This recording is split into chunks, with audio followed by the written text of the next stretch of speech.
Plusieurs semaines après le point culminant des inondations, la situation est loin d'être réglée pour les sinistrés de l'île Bizard et de l'île Mercier, dans le nord-ouest de Montréal. Une demande d'action collective a été déposée la semaine dernière. Andy, l'arrondissement a convoqué des citoyens pour discuter de la situation. Des citoyens, Sophie, qui, pour la plupart, en ont gros sur le cœur et qui sont réunis ce soir derrière ces portes closes, d'ailleurs. On vous montre des images en direct de la salle Madeleine-Lahaye. C'est dans l'ouest de Montréal, à l'île Bizard, pour être plus précis. On aurait bien voulu être à l'intérieur, mais on nous a refusé, justement, l'accès. Il y a l'administration du maire Marinacci qui est à l'intérieur, avec des citoyens qui ont des questions à poser. Il y a eu, oui, cette demande d'action collective qui a été déposée la semaine dernière. Des citoyens qui estiment avoir été laissés à eux-mêmes pour parler de cette demande d'action collective, mais aussi de la situation. Pierre-Luc Cochon, vous êtes résident de l'île Mercier. Je disais que les citoyens en ont gros sur le cœur. Ils se sentent abandonnés. C'est vrai, ça?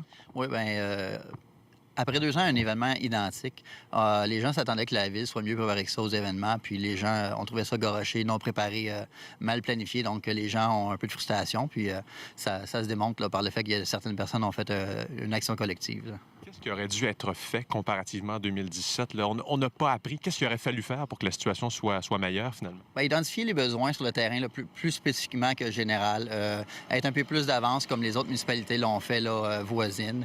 Et puis, beaucoup de communication. C'est quelque chose qu'on avait dénoncé en 2017, qu'il y a un manque de communication. Puis on pensait que ça aurait été amélioré, mais c'était pas au rendez-vous.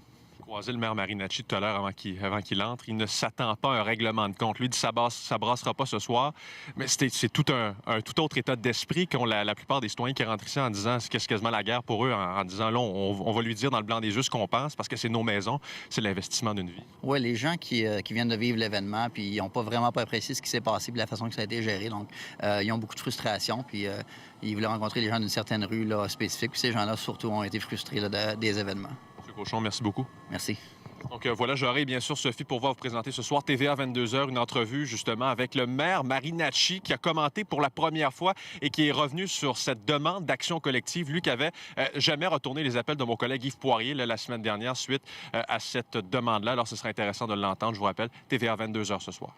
D'entendre ça, merci Andy.